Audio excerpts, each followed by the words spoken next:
राज्य सरकारच्या शिष्टमंडळासोबतची धनगर समाजाची बैठक निष्फळ ठरलेली आहे। उपोषणकर्ते दीपक बोराडे यांनी ही माहिती दिली आहे। तर धनगर समाजाचे नेते दीपक बोराडे आपल्या मागण्यांवर ठाम आहेत। धनगर समाजाला एसटी प्रवर्गातून आरक्षण मिळावं यासाठी दीपक बोराडे उपोषण करतायत। त्यांच्या उपोषणाचा 13वा दिवस आहे, मात्र अजूनही त्यांच्या मागण्या मान्य झालेल्या नाही आहेत। सरकार जोपर्यंत आपल्या मागण्या मान्य करत नाही तोपर्यंत उपोषण सुरूच राहणार असल्याचा निर्धार दीपक बोराडे यांनी केलाय। तर धाराशिवचे खासदार ओमराजे निंबाळकर आणि खासदार संजय जाधव यांनी दीपक बोराडे यांची उपोषण स्थळी जाऊन भेट घेतलेली आहे।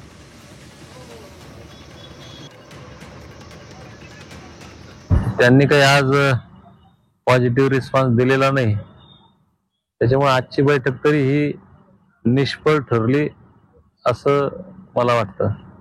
हे करू ते करू ते करू, मग 10 वर्ष काय करू राहिले फडणवीस साहेब? 2014 पासून तुम्हाला माहिती आहे विषय।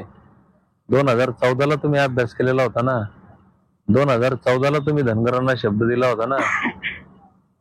या राज्याच्या इतिहासात पहिल्यांदा तुम्हाला धनगरांनी सत्ता दिली ना। आता कशाला अभ्यास करता?